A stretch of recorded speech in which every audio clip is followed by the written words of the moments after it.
मिळत नव्हते म्हणून पदावनत करून खालच्या लोकांकडे हे चार्ज दिलेले होते।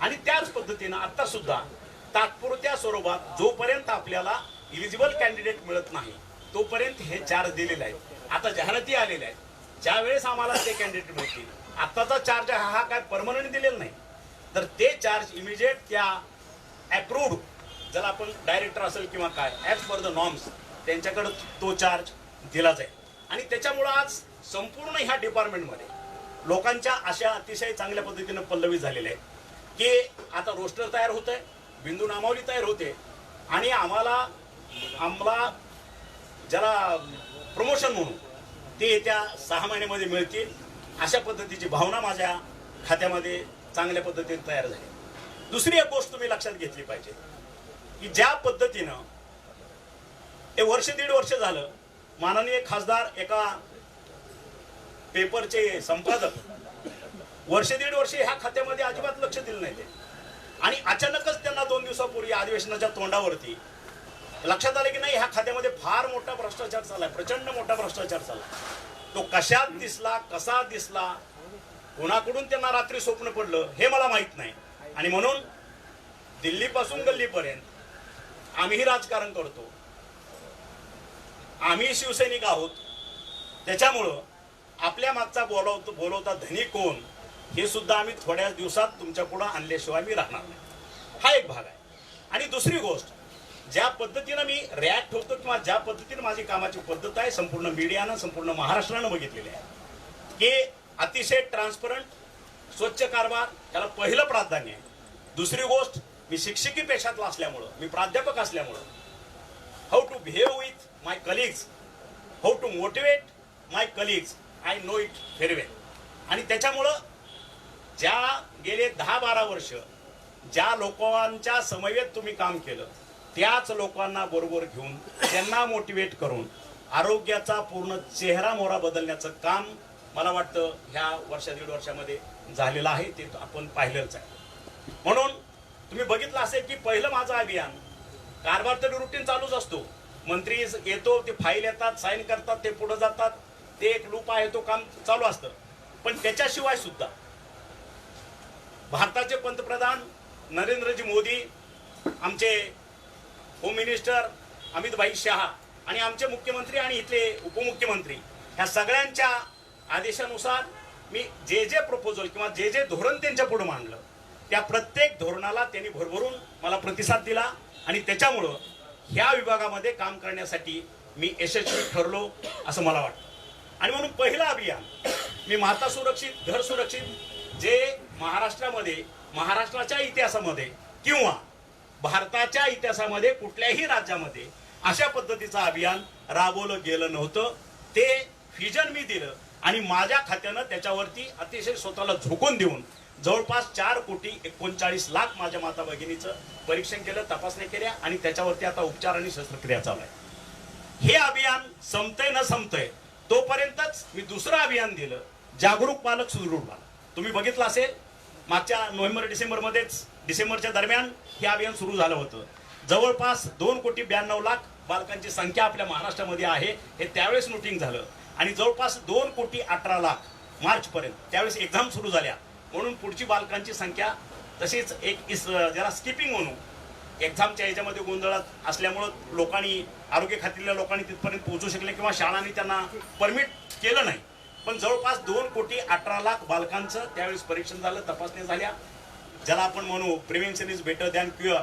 त्या पद्धतीनं थोडं पहिला जो होतं माता सुरक्षित घर सुरक्षित हे अभियान 18 वर्षावरील सर्व माता भगिनी आजीपर्यंतच्या हे जे अभियान होतं जागरूक पालक सुदृढ पालक, ते त्याच्यामध्ये 3 गट आम्ही केले होते, 0 to 6चा एक गट, 6 ते 11 आणि 11 ते 18 अशा पद्धतीचं एक थोडं वास्ट आणि ब्रॉड अशा पद्धतीचं हे व्हिजन होतं। त्याच्यामध्येही माझं खातं अतिशय तत्परतेनं त्याच्यावरती झोकून देऊन त्यांनी काम केलं आणि त्या पद्धतीनं आम्ही आज तो आकडा आम्ही तयार करायला सक्षम झालो। मी आता परत तिसरं अभियान दिलं, आरोग्य तरुणाईचे वैभव महाराष्ट्राचे।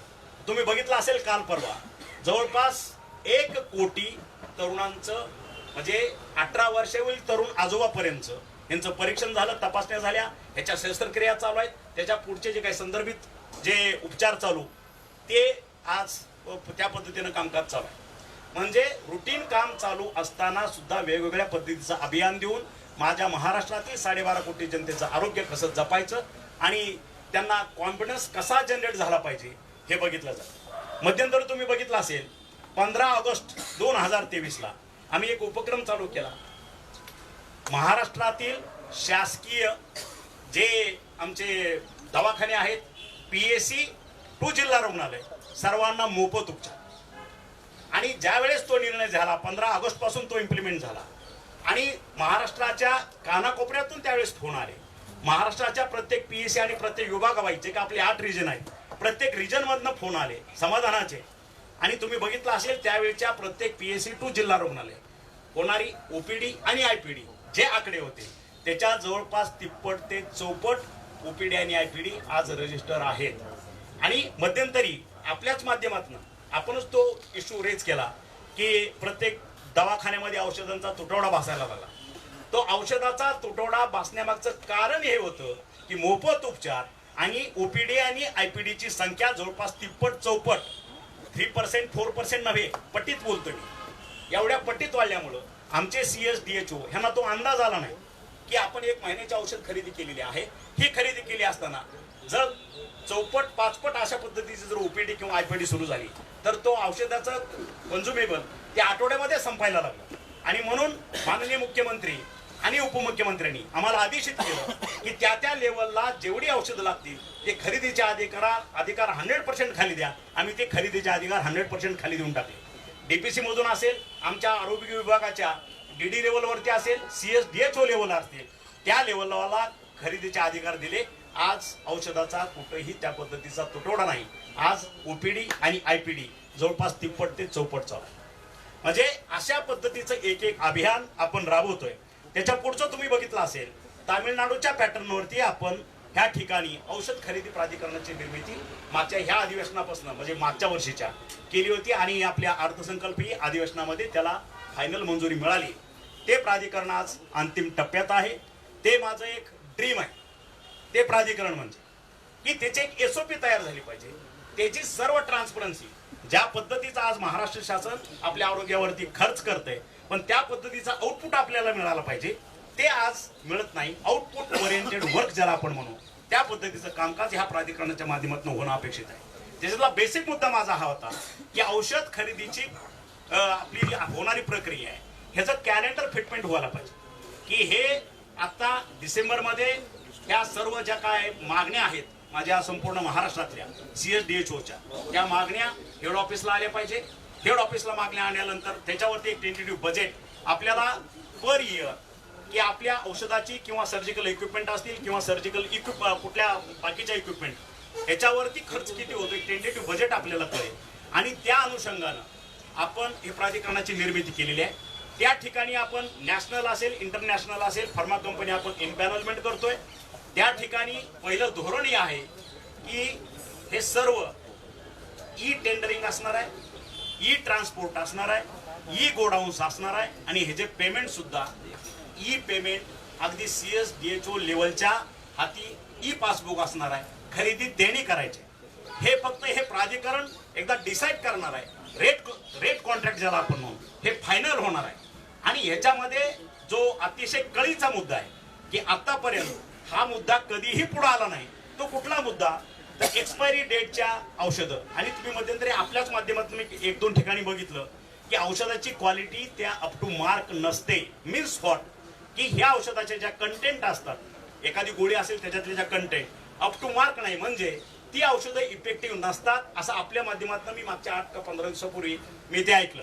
आणि म्हणून ह्या आपल्या प्राधिकरणामध्ये अशा पद्धतीची एक टीम R&D की त्या कंटेंट सुद्धा व्हेरीफाय करणार. जरी नॅशनल इंटरनॅशनल कंपनी ह्या आपल्या प्राधिकरणामध्ये इनपॅनलमेंट झाल्या तरी सुद्धा त्याच्यावरती व्हिजिलन्स डिपार्टमेंट आणि ह्याच्यातला कंटेंट चेक करणारा R&D हे सगळं असेल आणि त्यांच्या सल्ल्यानुसारच ह्या प्राधिकरणाचं पूर्ण प्रॉक्युरमेंट होणार. ह्या ठिकाणी तामिळनाडू पॅटर्न जो असेल त्याच्यापेक्षा एक पाऊल पुढं आपण चाललेलो आहोत. आणि येत्या दिवसामध्ये आणि हे फिटमेंट टेबल येत्या अर्थसंकल्पीय अधिवेशनामध्ये आमच्या ऑथेंटिकेट मागण्या आम्ही वित्त विभागाकडे देऊ. त्या मागण्या दिल्यानंतर आम्हाला ती परमिशन मिळेल त्याच्यानंतर एप्रिलमध्ये आमचं टेंडरिंग होईल आणि त्या कंपन्या त्या डिस्ट्रिक्ट लेवलपर्यंत ई गोडाऊनमध्ये ई लॉजिस्टिकनं सगळा माल सगळे औषधं त्या ठिकाणी सप्लाय करतील. औषधाचा तुटवडा इथून पुढं कुठेही भासणार नाही, ही त्याच्या मागची संकल्पना होती. आणि म्हणून आज एक एक पाऊल पुढं आपण ज्या पद्धतीने चाललोय, प्रत्येक ठिकाणी तुम्ही बघितलं असेल की पीएससी पासून वेगवेगळ्या विभागातले प्रत्येक आमदार महोदयांच्या मतदारसंघामध्ये काही पीएससी अर्धवट बांधकाम चालू आहेत, काही कंप्लीट झालेले आहेत, काही त्या ठिकाणी मॅन पॉवर नाही म्हणून बंद आहे, काही ठिकाणी इक्विपमेंट नाही म्हणून बंद आहे.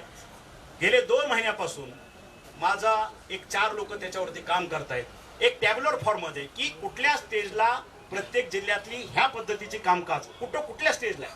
90% completion stage, 50% stage, 100% completion stage.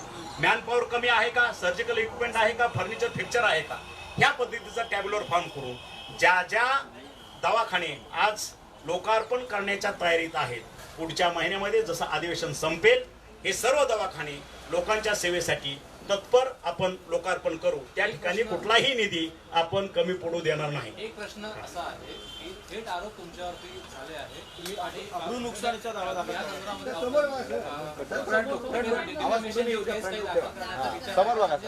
तुमच्या संस्थेवर सुद्धा आरोप केले. येस, संस्था म्हणजे माझं ते डेस्टिनेशन मी त्याच ठिकाणी बसतो. 15-20 वर्ष झालं माझं ते ऑफिस आहे. आणि कदाचित संजय राऊत ज्यावेळेस आमची एकत्र सेना होती त्यावेळेस माझ्या ऑफिसला येऊन सत्कार घेऊन गेलेले आहेत त्या ऑफिसमधनं. त्यांना माहित आहे माझा अंपायर काय आहे ते.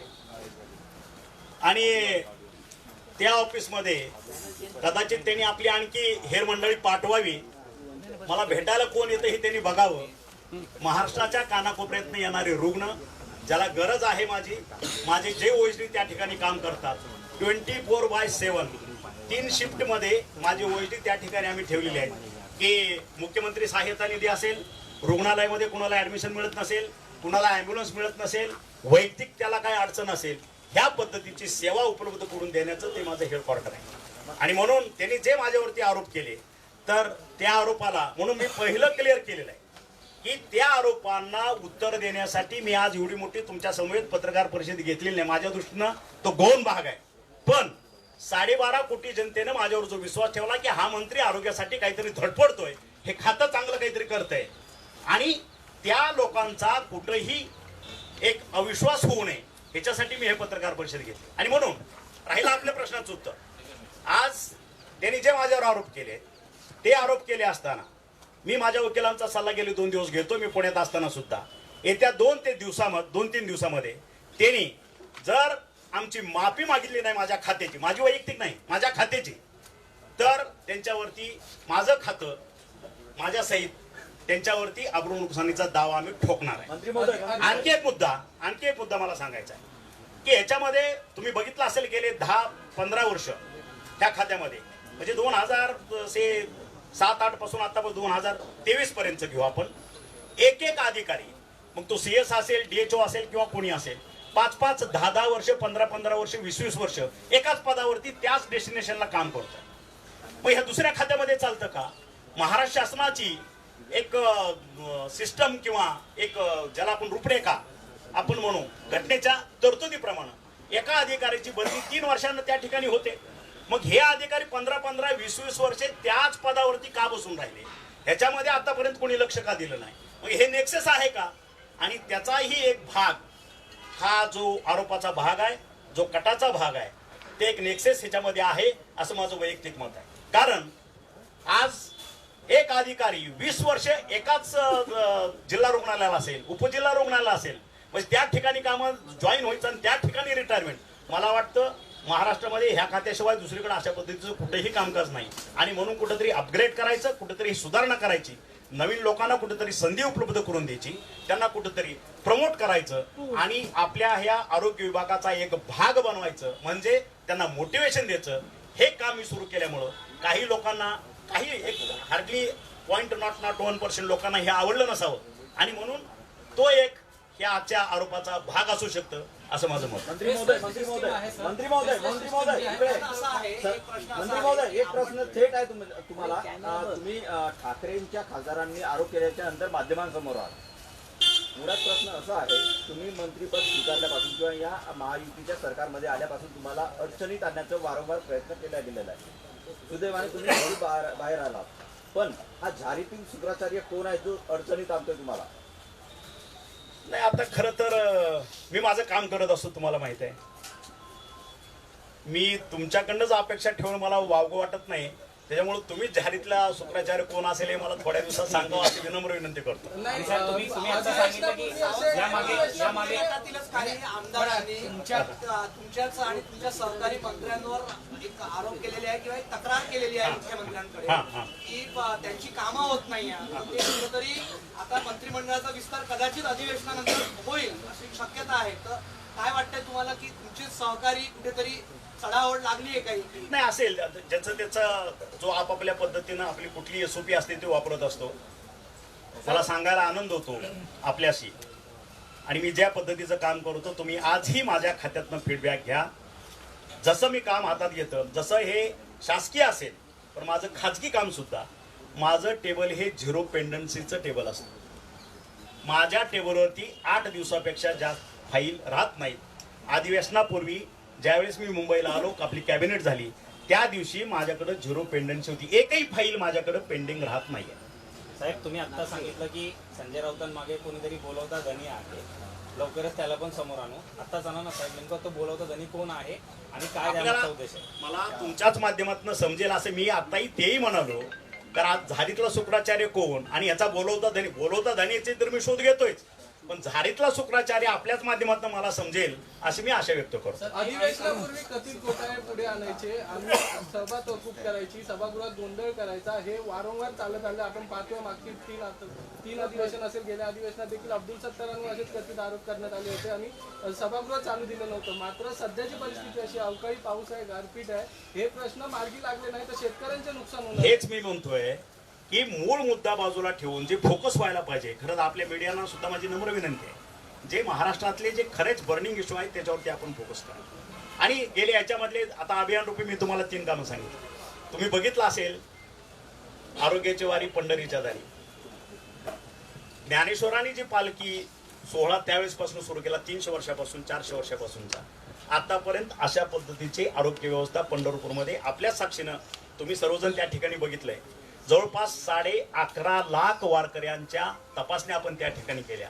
नामदेव पायरीजवळ न भूतो न भविष्यती अशा पद्धतीचं 10 खाटाचं आपण ICU उभा केलं आणि जवळपास 154 वारकऱ्यांना लाईव्ह सपोर्ट देऊन त्यांचे प्राण वाचवले. हे कदाचित हे तुमच्या माध्यमातूनच तुम्ही त्याचे साक्षीदार आहात. आषाढीला केलं, त्याच्यानंतर तुळजापूरला सुद्धा अशा पद्धतीचं आपण महारोग्य शिबिर घेतलं. जवळपास 2-2.5 लाख तुळजापूरला येणाऱ्या भाविकांचं त्या ठिकाणी आपण तपासणी केल्या. तो तरी संदेश तेलंगणा असेल, कर्नाटक असेल, आंध्र असेल तिथपर्यंत गेला, कारण तिकडलेही भक्त तुळजाभवानीच्या मातेच्या दर्शनाला येतात. तुम्ही आता परवा बघितलं असेल कार्तिकेला सुद्धा 65 एकरामध्ये अशा पद्धतीचंच महारोग्य शिबिर जवळपास 2 ते 2.5 लाख वारकऱ्यांचं. यावेळेस दुष्काळ असल्यामुळं ही कार्तिक वारी त्या पटीत भरलेली नव्हती, लोकांची संख्या उपस्थिती अतिशय कमी होती, तरी सुद्धा 2 ते 2.5 लाख वारकऱ्यांच्या आपण तपासण्या आणि त्याच्यावरती उपचार आपण या ठिकाणी केले. म्हणजे काम तरी करायचंच आहे आपल्याला, आरोग्य अपग्रेड करायचं आहे. माननीय पंतप्रधान मोदी साहेब यांनी घोषणा केलेली आहे, भारताची अर्थव्यवस्था 5 ट्रिलियनची असली पाहिजे. आणि आपले महाराष्ट्राचे लाडके मुख्यमंत्री एकनाथजीभाई शिंदे आणि आमचे 2 उपमुख्यमंत्री यांनी सांगितलं की याच्यामध्ये महाराष्ट्र हा सिंहाचा वाटा उचलेल. जवळपास 1 ट्रिलियनची अर्थव्यवस्था महाराष्ट्र उभा करेल. आणि 1 ट्रिलियन अर्थव्यवस्था जर महाराष्ट्र उभा करायचा असेल तर त्या ठिकाणी माझे 12.5 कोटी जनतेचं आरोग्य हे सुदृढ असलं पाहिजे. आणि त्यासाठी मी स्वतः आणि माझा आरोग्य विभाग 24/7 ह्याच्यासाठी अतिशय तळमळीनं स्वतःला झोकून देऊन आम्ही काम करतोय. आणि तुम्हाला येत्या काही दिवसामध्ये दिसेल की महाराष्ट्र आरोग्यामध्ये भारतामध्ये 1 नंबरचं हे खातं झालेलं तुम्हाला दिसेल. आणि त्याच्यातला महत्वाचा भाग आता इथपर्यंत आपण चाललोय. ह्याच्यानंतर मी माझे मुख्यमंत्री, माझे उपमुख्यमंत्री यांच्या कानावरती विषय घातलेला आहे की येत्या काही दिवसामध्ये राईट टू हेल्थ हा विषय आपल्याला, हे सरकार आहे तोपर्यंत, म्हणजे आता 24लाच आम्ही परत जाणार, पुन्हा 24 नंतरही आम्हीच असणार आहे. कारण महायुतीत तुम्ही बघितलं असेल, आज देशाच्या प्रत्येक नागरिकाचा 125 कोटी जनतेचा विश्वास हा मोदी साहेबांच्या वरती आहे, ह्या NDA वरती आहे. आणि त्याचं रिफ्लेक्शन तुम्हाला महाराष्ट्रामध्ये दिसेल. आणि हे रिफ्लेक्शन महाराष्ट्रामध्ये कुठेतरी दिसायला लागलं म्हणून कुठंतरी हे डिस्टर्ब किंवा संभ्रमावस्थेत आणि कुठंतरी आता आपलं सगळं संपलंय म्हणून शेवटची एक धडपड म्हणून प्रत्येक तुम्ही म्हटलं की प्रत्येक अधिवेशनाला एक कुठला तरी मंत्री धरा आणि त्याच्यावरती षड्यंत्र रचायचं आणि त्याला आरोपीच्या पिंजऱ्यात उभा करायचं. पण अशा पद्धतीला महाराष्ट्राची जनता किंवा या पद्धतीचा कुठलाही षड्यंत्र या ठिकाणी चालणार नाही. कारण योग्य वेळी दूध का दूध आणि पाणी का पाणी झाल्याशिवाय राहणार नाही. एवढंच मी आज ह्या निमित्तानं सांगतो. आणि आज लोकसभा निवडणूक फेब्रुवारी मार्च मध्ये लागतील अशी शक्यता वर्तवली जाते. लोकसभा निवडणूक ह्या मार्च किंवा फेब्रुवारी मार्च मध्ये लागतील अशी शक्यता वर्तवली जाते. सरकारी पातळीवर काही हालचाल सुरू आहे का? काय वाटतं तुम्हाला फेब्रुवारी मार्च मध्ये? नाही, आम्ही आमचं रुटीन काम करतोय. आमचे वरिष्ठ जे आहेत मुख्यमंत्री उपमुख्यमंत्री साहेब योग्य वेळी आम्हाला दिशा देतील त्यावेळेस त्या पद्धतीने कामकाज चालू असेल. साखर कारखान्याच्या जे आहेत आणि त्या साखर कारखान्यापासून ऊसापासून जे इथेनॉल होतं आणि इथेनॉल बंद करण्यासाठी केंद्र सरकारच्या वतीने एक अध्यादेश काढण्यात आला आहे की याचा वापर करू नका. कसं बघता? कारण की तुमच्या आपल्या मराठवाड्याच्या भागामध्ये मोठ्या प्रमाणात साखर कारखाने त्याचा आजच साखर कारखानदारीचे किंवा आमचे सहकार मंत्री दिलीप वळसे पाटील साहेब आणि आमचे उपमुख्यमंत्री अर्थ अजितदादा यांनी आज आमची चर्चा झाली की पुढच्या आठवड्यामध्ये साखर कारखानदारीमध्ये अगदी टॉपला असलेले महाराष्ट्रातले आम्ही काही मोजकी लोक गडकरी साहेबांच्या माध्यमातून आम्ही सहकार मंत्री केंद्रीय अमितभाई शहा यांना या बाबतीत आम्ही भेटणार आहोत. कारण अशा पद्धतीचा जर निर्णय झाला तर ऊस उत्पादक शेतकऱ्यांना त्यांच्या अपेक्षेइतका भाव आम्ही देऊ शकणार नाही अशी भूमिका अजितदादांनी मांडली. आणि त्याच्यासाठी पुढच्या आठवड्यात आमचं डेलिगेशन आम्ही केंद्रीय सहकार मंत्र्यांना भेटण्यासाठी जात आहोत. Thank you sir. थँक्यू.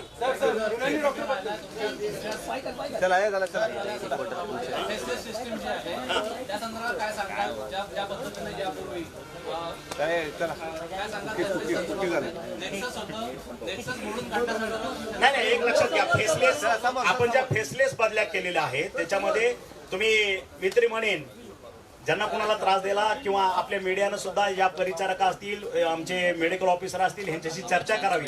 त्यांचे आनंदित चेहरे तुम्हाला पाहायला मिळतील. आणि ह्या फेसलेसमध्ये पुन्हा विनंती बदल्या होत्या त्याच्यामध्ये सुद्धा मी एक कमिटी नेमलेली आहे. सेक्रेटरी आणि आपले आयुक्त यांच्या मार्गदर्शनाखाली. आणि त्या कमिटीतनंही काही समजा विनंती बदल्या राहिल्या तर त्याच्यावरती हाय पॉवर कमिटी एक नेमलेली आहे की त्या लोकांना न्याय देण्यासाठी. अशी त्रिस्तरीय एक सिस्टम या आरोग्य विभागामध्ये पहिल्यांदा उभा केलेली आहे बदल्यांच्यासाठी. त्याच्यामुळे अशा पद्धतीच्या बदल्याचे आरोप हे कोणीही मान्य करणार नाही, मी मान्य करणार नाही. कारण तुम्हाला हे प्रूफ प्रत्येकाला आज ह्या सगळ्याचं एक एक फोल्डर तुम्हाला मिळेल. Go through that. आणि आणखी काही शंका असेल तर परत आपण पुढच्या आठवड्यात परत एकदा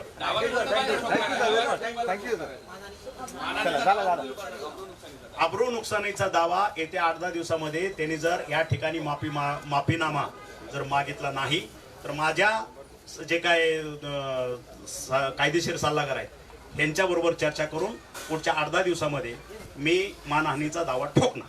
जय हिंद, जय भारत.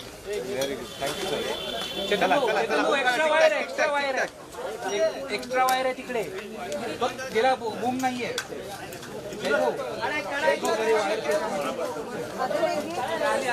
चेतन आली. अजून आणायचं